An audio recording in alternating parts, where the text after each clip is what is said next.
Olá, senhores, boa noite. Bem-vindos a mais um bate-papo História Online. Meu nome é Rodolfo e aqui ao meu lado, o Miguel. Boa noite, senhores. Tudo bom? Senhores, o tema de hoje, inicialmente, como conversamos na semana passada, era abordar durante cerca de 50 minutos a indústria cultural sobre um aspecto mais crítico, principalmente sobre um aspecto da Escola de Frankfurt, né, um dos principais paradigmas para discutir a indústria cultural. Porém, ao longo da semana, foi notória a notícia da violação dos direitos de privacidade dos cidadãos norte-americanos pelo governo Barack Obama em relação às ligações telefônicas, tanto as ligações telefônicas convencionais, como também as ligações por VoIP, ou mesmo as ligações, as mensagens e por aí afora. E então, a gente pensou em criar aqui um debate, juntando um bate-papo, juntando tanto a indústria cultural quanto a liberdade de expressão. Antes de começarmos, pedimos que vocês nos deem um feedback.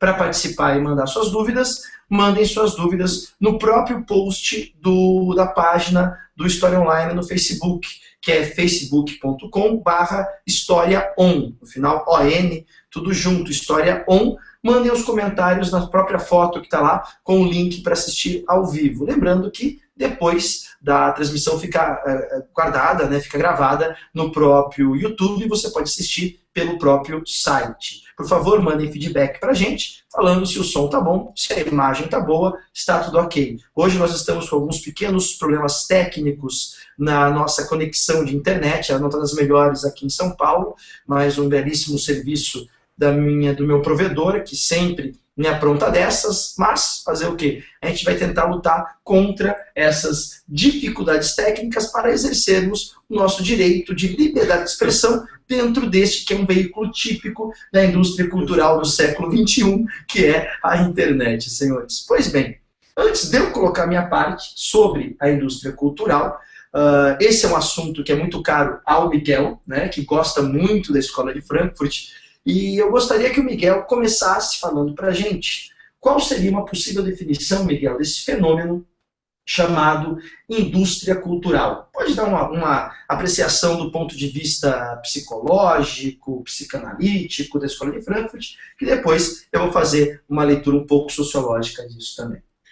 Tudo bem. Bom, a Escola de Frankfurt, na realidade, ficou conhecida como Escola de Frankfurt, mas o nome inicial era Instituto de Pesquisas Sociais da Universidade de Frankfurt, na Alemanha, por isso ficou conhecida como Escola de Frankfurt, né? E é uma escola que nasce com a pretensão de estudar o fenômeno social do nazismo, certo? Os maiores nomes da Escola de Frankfurt são os nomes do Adorno, né, do Marcuse e do Horkheimer, são os três mais influentes filósofos dessa escola filosófica, né? E existe um texto especialmente voltado para a questão da indústria cultural, que é um texto do Adorno, que, para quem não conhece, Adorno além de ser filósofo, ele é um músico, né? E Adorno vai criticar a questão da arte. Por quê? Adorno vai dizer o seguinte: a arte, na modernidade, deixou de cumprir seu papel. Isso entre uma determinada série de questões, se a arte tem ou não um papel para se cumprir, se a arte é simplesmente para ser apreciada, enfim, né? Mas Adorno vai dizer o seguinte: a arte não pode ir de encontro aos interesses da sociedade. A arte tem que criticar a sociedade. A arte tem que ser um viés crítico, né, em relação às práticas sociais. E o que Adorno observa é que isso não ocorre. O que acontece, no que Adorno vai categorizar como indústria cultural, é que a arte passa a ser regulamentada pelo mercado. A arte vira mercadoria, né? E a partir dessa constatação que Adorno lança aí o polêmico tema da indústria cultural, fazendo uma série de críticas à música, à pintura, a todas as formas de arte, como um produto unicamente unicamente nesse ponto já entra uma questão muito importante. A indústria cultural, ela seria uma das facetas de um fenômeno muito mais amplo que se desenvolve a partir da segunda metade do século XVIII, que é o próprio processo da industrialização.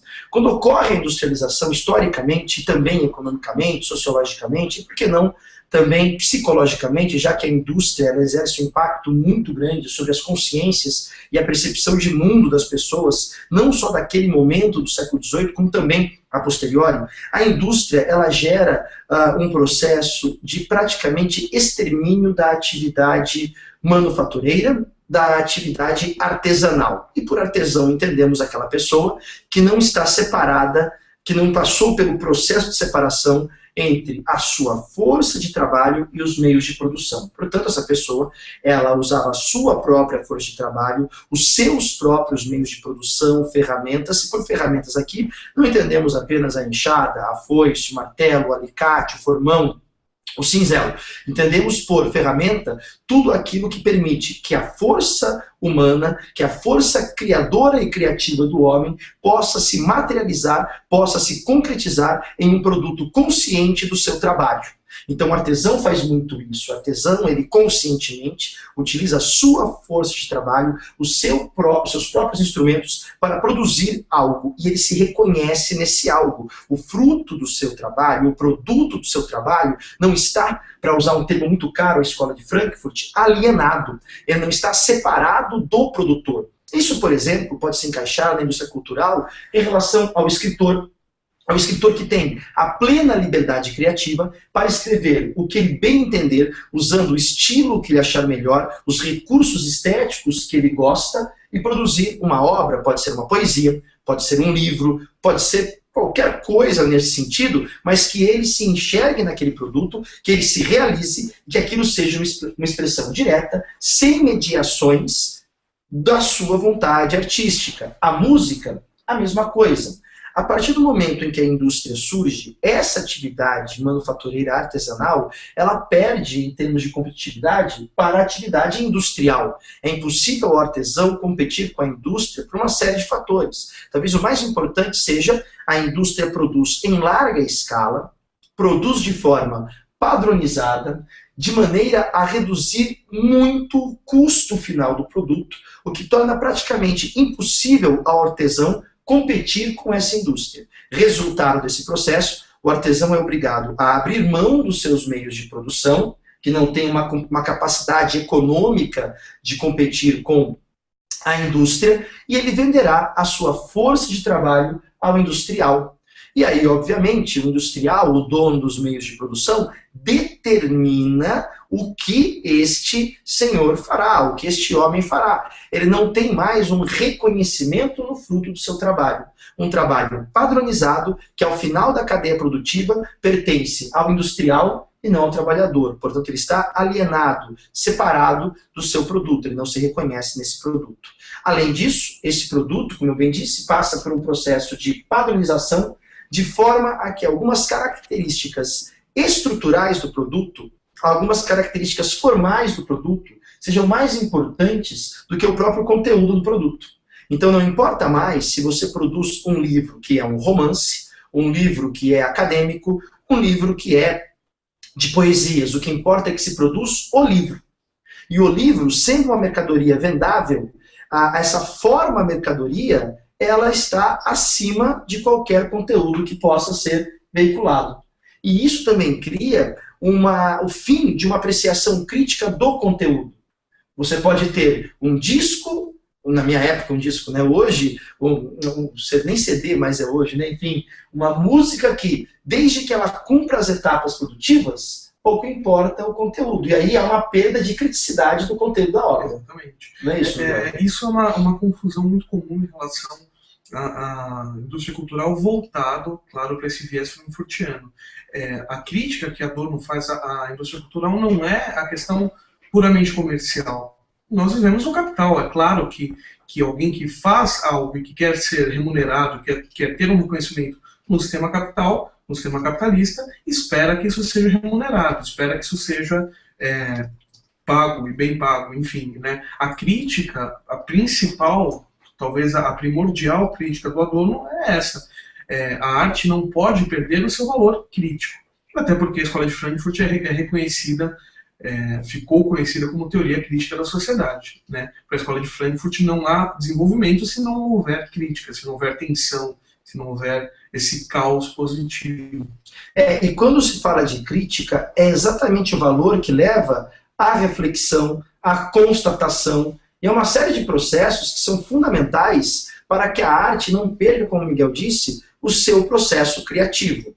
A partir do momento em que você estabelece que a arte, que a cultura, e percebam, o termo cultura, ele é muito importante nesse caso. Na sociologia, pelo menos, o termo, nas ciências humanas como um todo, nas humanidades, as chamadas ciências culturais, a cultura é vista como um produto exclusivamente social, como um produto que depende, sim, da vontade do indivíduo, depende de características ligadas ao ser humano, e não é, na verdade, então, um produto ligado a características naturais que independem da vontade humana. Quando se cria uma indústria cultural, o elemento humano criativo ou criador, ele passa por um processo de obediência de regras previamente definidas. Um exemplo simples que eu dou para vocês. Se você olhar hoje a programação musical de uma rádio, seja ela uma rádio virtual, seja ela uma rádio mesmo normal, né, uma rádio, digo, FM, você percebe que esta rádio tem uma programação definida pelo seu tempo. Geralmente ela tem blocos de 5 músicas, pode ser de 3 ou 5 músicas, no qual, se for um bloco de 3 músicas, esse bloco tem cerca de 10 minutos. Se for um bloco de 5 músicas, cerca de 15 minutos. E eles sabem, a rádio sabe exatamente o número de músicas que tocará nesse momento, porque as músicas hoje em dia, elas passam por um processo padrão de composição, imposto, sim, pela indústria fonográfica, pela gravadora. Qual seria este padrão? Um padrão basicamente assim, 3 minutos a 4 minutos, no qual você tem uma introdução, você tem depois da introdução uma primeira estrofe, refrão, segunda estrofe, refrão, solo de guitarra, de alguma coisa, teclado, sei lá, refrão, repete uma estrofe, refrão e fim.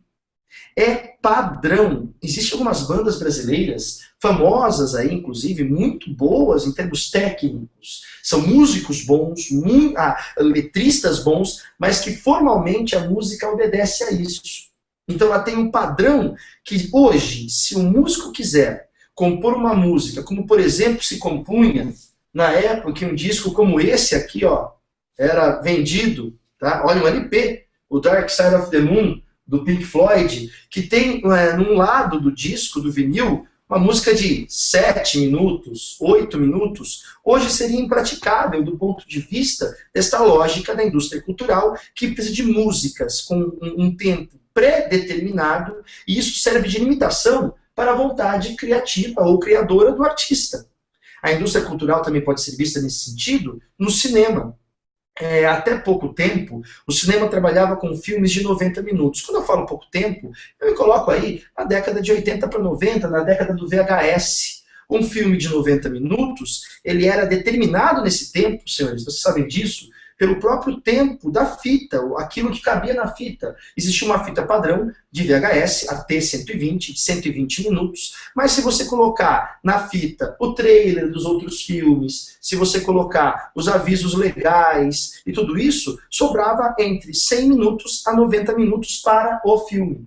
Então Hollywood determina que os orçamentos seriam liberados para a produção de filmes de 90 minutos. E se o filme obedecesse basicamente a esse critério, ele até teria uma certa liberdade de tema, desde que ele obedecesse a isso. Perceba então como a criação de uma estrutura industrial para a produção cultural limita, em última instância, a liberdade criadora do artista, do cineasta, do roteirista. A mesma coisa se aplica, por exemplo, aos chamados enlatados norte-americanos dos seriados. Seriados que têm, em média, 20 minutos a 24 minutos de duração, que é geralmente 20 minutos, porque ele tem que ter as propagandas inseridas. E, obviamente, então, isso cria o famoso estilo do enlatado, que, de certa forma, também, Miguel, cria uma certa, como diria o Adorno, deseducação do público.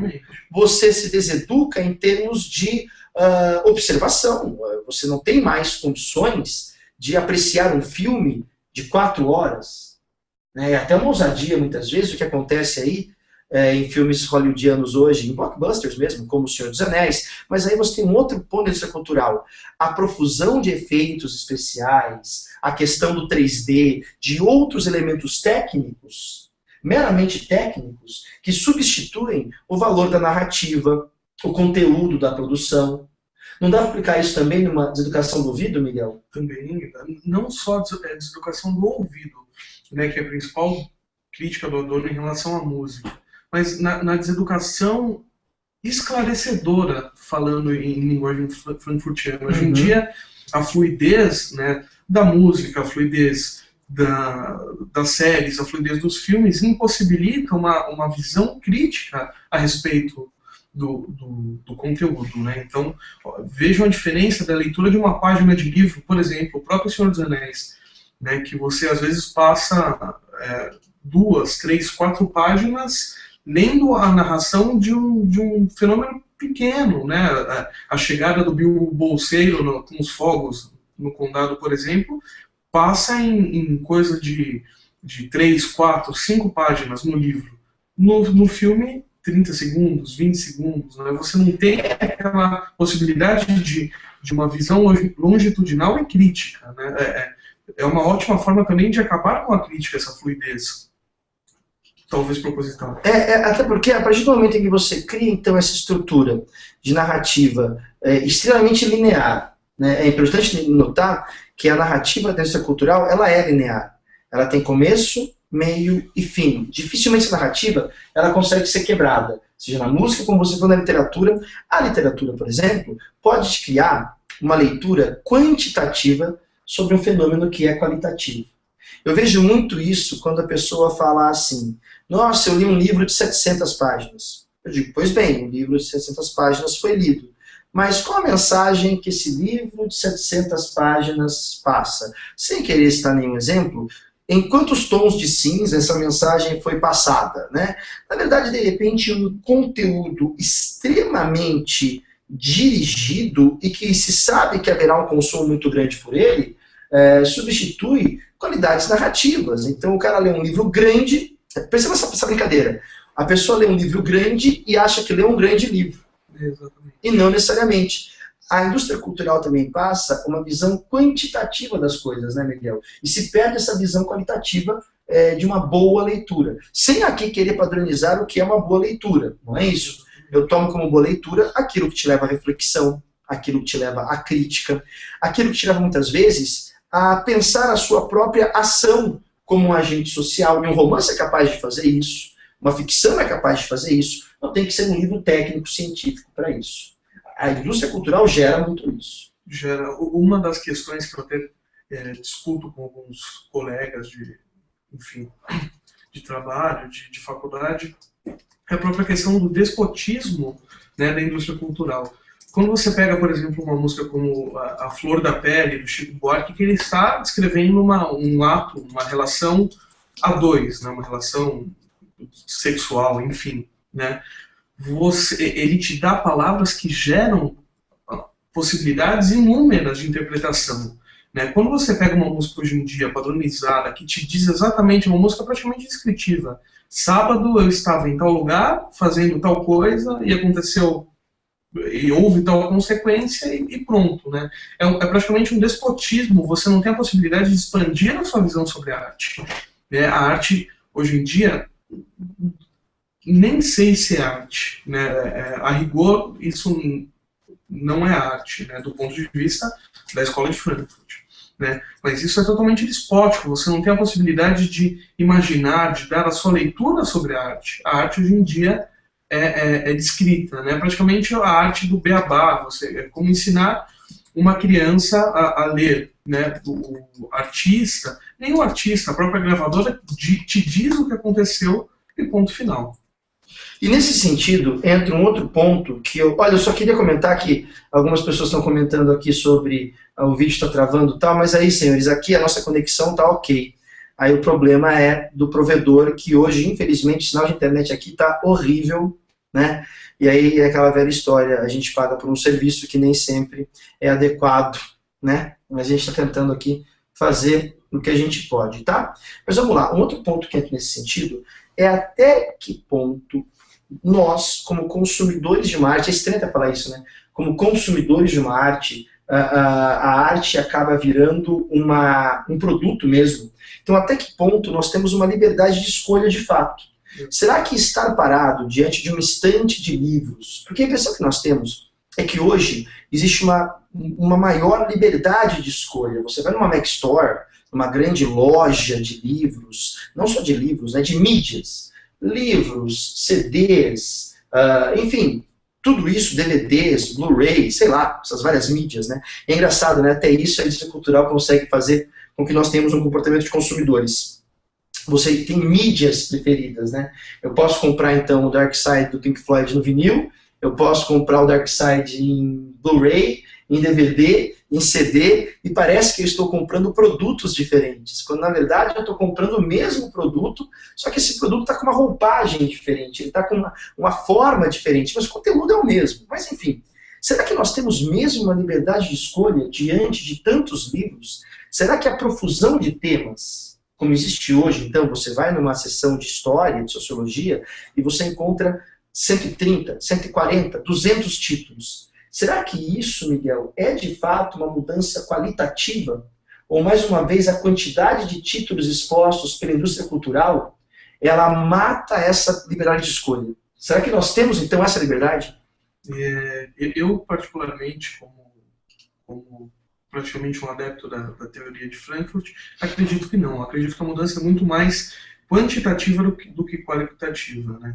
Eu trabalho, por exemplo, nas aulas de psicologia social, que é o exemplo do sabão em pó, né, para fugir um pouco da indústria cultural tão voltada à mídia, enfim, né. Hoje em dia, você pode escolher o sabão em pó no mercado que mais te interessa, né. Você tem determinadas marcas, com determinadas propostas, ou detergente que você quiser, mas você não é livre hoje para não comprar sabão em pó. Porque a máquina de lavar só aceita sabão em pó, porque a fibra da sua roupa só aceita sabão em pó. Se você usar outro tipo de sabão, você perde a roupa. Então, essa liberdade é muito ilusória, né? Eu posso escolher a marca, mas eu tenho que ter um produto, né? Eu posso escolher o filme que eu quiser, mas eu tenho que ter um DVD player, eu tenho que ter um Blu-ray player. O Melquisedeque colocou um comentário aqui que eu queria que ele até explicasse melhor para a gente, se ele pudesse. Em relação às adaptações, as mídias são diferentes. Mas a indústria cultural, ela não se preocupa tanto com a adaptação do consumidor à mídia, mas sim com o fato de ele estar consumindo constantemente tal ou qual mídia. Isso, pelo menos se foi isso que né, você colocou, Melquisedeque, né, para ela, independente, um exemplo simples. Há um momento em que se há uma busca por um som de maior fidelidade, né? E aí o pessoal confunde muito o que vem a ser fidelidade, né? Porque em termos de fidelidade, o som de um vinil ele é muito mais fiel ao som produzido pelo instrumento do que o som do MP3, por exemplo. O MP3 ele pode ganhar em clareza, né? Ele perde ruídos, né? Ele pode ganhar em pureza, né, Miguel? Mas ele perde fidedignidade. Ele é um som muito menos fiel. Né, a gente gosta de tocar um pouco, né, Miguel? Então, por exemplo, o som do bumbo da bateria, ele é muito mais fiel ao som real no vinil do que no CD, que usa uma compressão de 44 MHz, porque a onda digital é uma onda que opera somente com 2 valores, então ela tem o sinal ou ela não tem o sinal. Então, quando você amplia aquela onda digital, você percebe que ela fica interrompida, cortada. Tanto que se você ampliar, você diminuir a velocidade do som digital, ele não fica mais grave, ele fica todo quebrado. Ele fica metálico e quebrado. Então perceba, pouco importa isso para a indústria cultural, se ela vai vender no vinil ou se ela vai vender no CD, desde que ela venda. E aí cria até um certo fetichismo.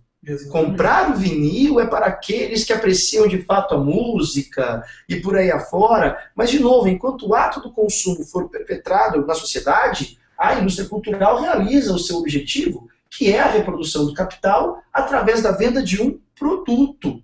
né? A ponto de, em pleno regime militar, você ter editoras que ditavam o capital. E falavam para o regime militar, deixa vender o capital, é um bom produto, é um produto vendável, né? E aí você percebe que o conteúdo da obra se perde nesse sentido. E nesse sentido da liberdade de escolha, se você tem de fato uma liberdade de escolha para consumir o produto, entra outro ponto que é muito importante. Até que ponto a utilização de determinados meios industrializados, padronizados de comunicação, como este, por exemplo, que vocês estão usando, não ferem também a nossa liberdade de expressão. Por exemplo, todos viram a notícia de que o governo norte-americano, através do contato com empresas que fornecem produtos midiáticos, a internet é, sim, uma mídia, ela é um meio, o governo americano tem pleno acesso às ligações telefônicas de celular, de telefones fixos, que são digitais hoje também, e também as ligações de VoIP, né, de Voice over Internet Protocol, né, o Skype, o FaceTime, este aqui, né, o Circles do Google, né, o Hangout, perdão, do Google, né, do Google Plus, que a gente está usando aqui por aí afora, com a desculpa de que eles estão combatendo o terrorismo e de que, portanto, num cenário do século XXI, para que você não sofra um ataque terrorista, você tem que abrir mão da sua privacidade. Pois até aí a indústria cultural consegue traçar padrões de consumo. Se, por exemplo, eu consumo pelo iTunes da Apple tal ou qual estilo de música, é incrível como, de repente, começa a chegar sugestões para mim. Há um sistema da Apple chamado Genius, né, dentro do iTunes, que, a partir do seu padrão de consumo na loja, ele dá o perfil do que você quer consumir. Isso eu acho um pouco complicado. Pode ser muito cômodo. Realmente que legal, assim eu recebo mais o estilo musical que eu quero. Mas isso pode trazer um outro problema. Eu começo a perder a chance de pesquisar. O próprio software, o próprio sistema já me indica aquilo que determina o padrão do meu consumo. O que, de certa forma, acontece com o Google. Começa a colocar no Google, no mecanismo de busca do Google, passagens aéreas para tal destino, sei lá, para Europa, Portugal. Aí, de repente, você começa a ver que começa a aparecer no seu Google, ali no lateral, nos anúncios patrocinados, passagens aéreas. Quer dizer, eu estou direcionando a sua atenção para aquilo. A mesma coisa o Facebook faz com os dados. Então, será que a indústria cultural não chegou num outro patamar hoje? Num patamar em que o produto em si é o próprio consumidor e os dados que ele fornece de forma altamente padronizada no Facebook, no Google, no Plus, né, do Google, não fazem com que nós sejamos mercadorias padronizadas, Miguel? Sim. E de que forma isso impacta, por exemplo, no nosso psicológico? Ser tratados como mercadorias de uma indústria. Uma reificação mesmo. Na realidade, eu acho, Rodolfo, que a questão é um pouco mais embaixo. A questão é que nós estamos explicitando essa questão do consumo do humano como mercadoria, né? Mas isso, do ponto de vista da Escola de Frankfurt, a grande sacada do sistema é que nós não tenhamos acesso a essa informação, né? Hoje em dia nós não nos aceitamos na posição de mercadoria. Imagina, eu compro a música que eu quiser. O cidadão, o ser humano, ele ainda ostenta essa falsa liberdade, né? Na realidade, não. Isso um pouco mais aprofundado, um pouco mais voltado a essas questões da indústria cultural, né? O que você percebe cada vez mais é o tamanho do seu cativeiro, né? Você está cada vez mais preso, cada vez mais vinculado. Eu não tenho mais, justamente, a liberdade de pesquisar um novo estilo musical. Se eu gosto de rock, eu vou receber as propagandas de rock. Para quem costuma fazer compra em sites online, enfim, você pode ver que quando você entra hoje na página inicial do site, você já tem uma disposição pronta do que você costuma comprar, né? Então, eu acho que até já citei isso, não sei se em aula, não sei se em um debate. Há um tempo atrás eu tive aula com um professor frankfurtiano, voltado às questões da indústria cultural, e perguntaram para ele em relação aos reality shows, qual é a fidedignidade do comportamento das pessoas dentro dos confinamentos, entre mil aspas, né? E o que ele diz ele diz para a repórter o seguinte: essa sua questão não é uma questão de fato, isso é irrelevante se eles se comportam bem ou não lá dentro, né? Se é fidedigno ou não. O que acontece é que nós consumimos isso através da mídia e passamos a reproduzir, a replicar esse modelo. Então, a partir do momento em que você tem uma casa onde o ideal estético é um determinado ideal, onde a música que se consome dentro dessa casa é uma música padronizada, onde os shows que essas pessoas assistem é um show padronizado, isso passa a se refletir aqui fora, né? E o impacto, do ponto de vista psicológico, é muito mais nessa reprodução que nós fazemos na indústria cultural, né? Hoje em dia, tem um professor aqui de São Paulo, chamado professor Leon Kroschik, que é um professor da USP, que vai dizer o seguinte: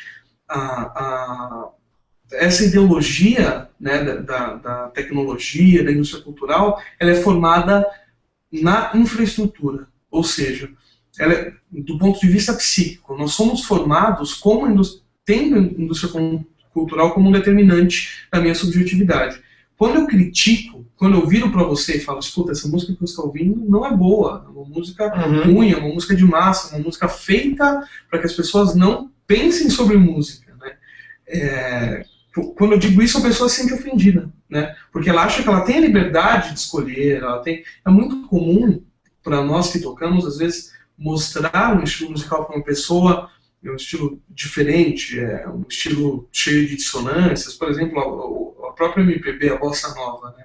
E as pessoas ficarem encantadas e falam: nossa, mas eu nunca ouvi isso, né? Isso é bonito, Então, hoje em dia a questão é muito mais não ter a liberdade, como isso nos constitui como sujeitos, né? Nós não temos a noção de que isso nos constitui. Esse é o maior perigo. A Camila Reis colocou... Eu peço desculpas de novo, Camila, pela questão da transmissão, mas, como eu disse, é uma questão que foge à nossa possibilidade de resolução, tá?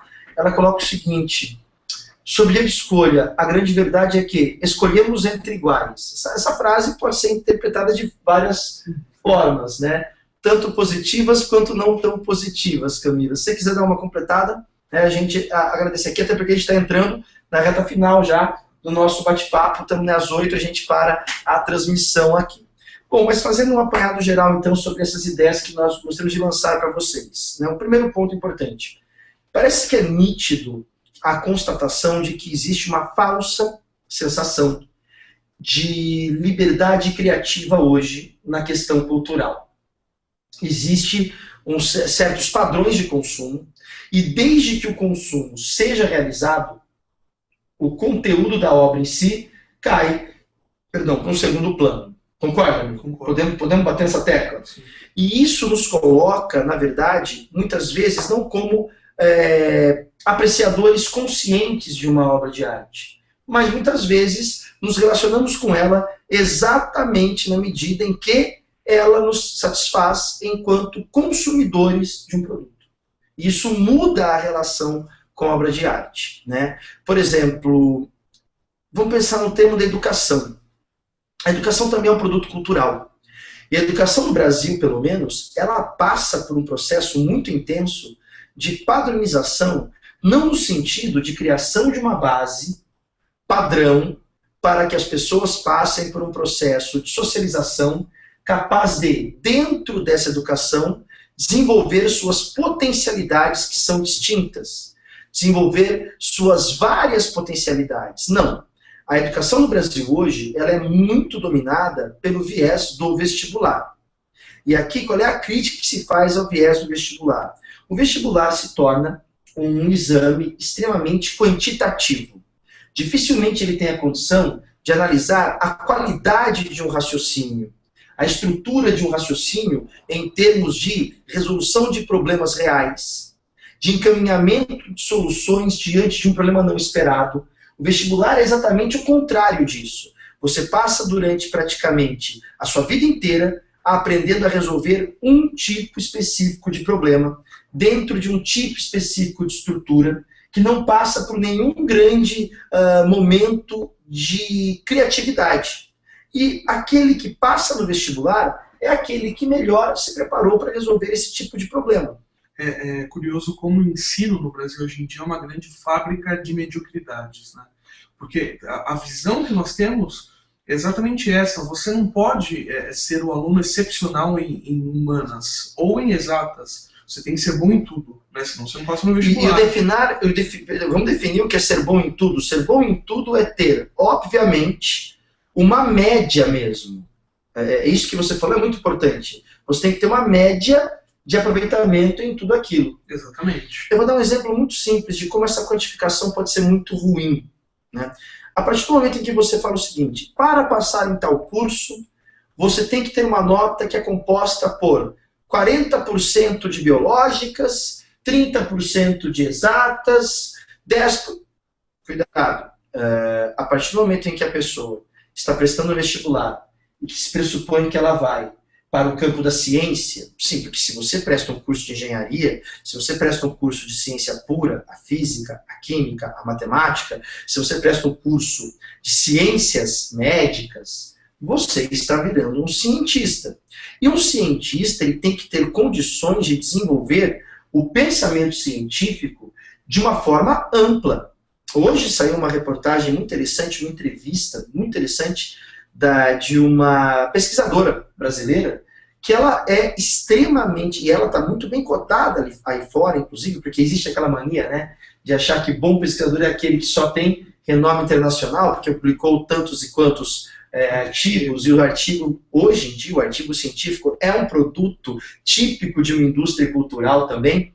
Ele obedece um padrão, ele cumpre uma série de normas, e muitas vezes o conteúdo é o que menos importa, em muitos casos, né? Medir, muitas vezes, um pesquisador se ele é melhor ou pior pela quantidade de artigos, é ignorar talvez que um único artigo possa ter um impacto muito maior do que 100 artigos medíocres, como o Miguel disse. Mas, enfim, é isso que acontece. Então, voltando, você acaba criando uma fábrica de pessoas que vão com uma mentalidade focada nesta ou naquela área, e que, ao se deparar com um problema científico de fato na academia, não tem autonomia, não tem desenvoltura para poder resolver aquele problema.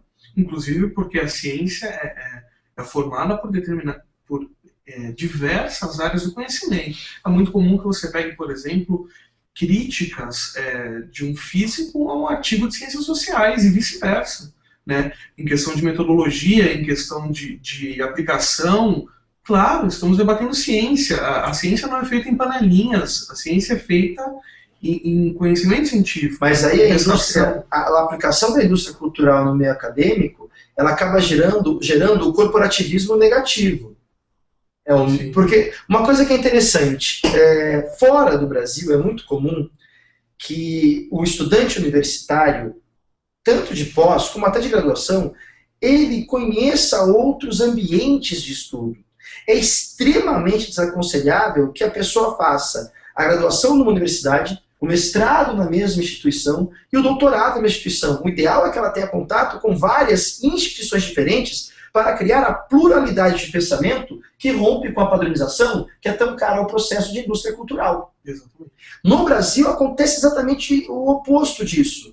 Você entra numa graduação, por exemplo, num departamento de uma universidade, o seu mestrado será num laboratório daquele departamento, o seu mestrado é no mesmo laboratório, então você não trava contato, exceto nos congressos, com um universo distinto da academia, com outras opiniões, que vão te levar a refletir. Se na academia é assim, no consumo de cultura também. Consumir a dita música de massa é porque o padrão dela é tão forte, a estética dela é tão pré-determinada, que o conteúdo se perde nisso. E você perde a capacidade de criação, de originalidade, e por aí afora. Então, para você ver como essa visão da indústria cultural é um limite à nossa liberdade de expressão. Se você é universitário, tente chegar na sua universidade, tente propor para o seu orientador um viés de pesquisa que ele não aborda. É muito difícil, né, Miguel? É muito difícil. É muito difícil você romper com isso. A criatividade parece que ela tem que ser morta, que ela tem que ser extinta. Dificilmente um aluno de graduação vai buscar uma iniciação científica, uma pesquisa, enfim, em outro departamento. Né? Dificilmente um cara de psicologia, que é meu caso, vai pesquisar em física. Dificilmente. Né? Aliás, parece absurdo isso, mas não, na realidade não. A ciência é o que você falou do corporativismo, né? Inclusive na própria banalização da ciência. Hoje em dia você tem uma série de revistas, né?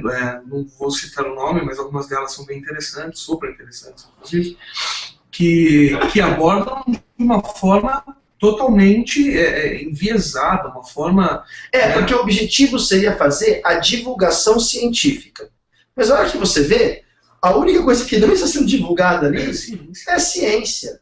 É muito complicado. Ciência é método, né? Ciência é falsear, ciência é ir atrás, é replicar a experiência em outros laboratórios. É o que nós não vemos, né, nesse tipo de revista, nesse tipo, até nas próprias, em algumas revistas oficiais. Mas não importa o conteúdo, pois a forma obedecendo a função de mercadoria que a indústria quer obter, o conteúdo é o menos importante. O ato de comprar a revista me torna um apreciador da ciência. O ato de comprar um vinho me torna um apreciador de um vinho, sem que necessariamente eu tenha condições de produzir ou compreender a ciência ou apreciar o vinho. O ato de comprar um ingresso para o show me torna, e assim por diante. Então o ato do consumo substitui o ato da fruição, ou seja, da relação com a obra de arte, que teoricamente deveria nos levar a um processo sensível, a um processo de criação e por aí afora. Quanto tempo não é preciso para entender de fato uma obra de arte, né? Entender uma sinfonia, entender uma pintura, né? Não se entende uma pintura, não se aprecia uma pintura em 5 segundos, em 4 segundos. Né? Não se entende uma música em 2 minutos. Isso é praticamente impossível. Pois bem, senhores, estamos chegando no final, né? Passamos aqui os nossos 45 minutos debatendo com vocês. Espero que o vídeo fora do ar fique sem os problemas de transmissão. E lembrando que na segunda-feira que vem, nós voltaremos aqui, no mesmo bate-horário, 7h15 da noite, abordando um outro tema de interesse aí de vocês. Posso chutar eu dessa vez? Fique à vontade. Já que caminhou para a área da ciência, que tal ciência? Ciência. Na atualidade. Vamos debater um pouquinho sobre ciência. Vamos completar o tema então, Miguel? Ciência e sociedade. Tá bom. Uma dicotomia ou um diálogo? Exatamente. Não é? Eles estão em conflito ou, na verdade, fazem parte de um mesmo processo? Ciência e sociedade. É isso aí. Tá bom, senhores? Muito obrigado pela participação. Miguel, obrigado mais uma vez. Obrigado, Rodolfo. Obrigado, pessoal. E aos interessados, o Miguel, nessa quinta e sexta, né, Miguel? Exato. Vai trabalhar qual curso no Espaço HO? Introdução à Psicologia Social, que é uma extensão desse bate-papo de hoje. Né? É um aprofundamento de vários tópicos que nós desenvolvemos a partir dessa conversa. E quem tiver interesse, acesse o Espaço HO aqui no nosso site ou lojahistoriaonline.com.br. E se você mora em São Paulo e quiser participar, está aberto aí para você. Um prazer, pessoal. Senhores, muito obrigado, um grande abraço a todos e até a próxima segunda-feira. Tchau, tchau.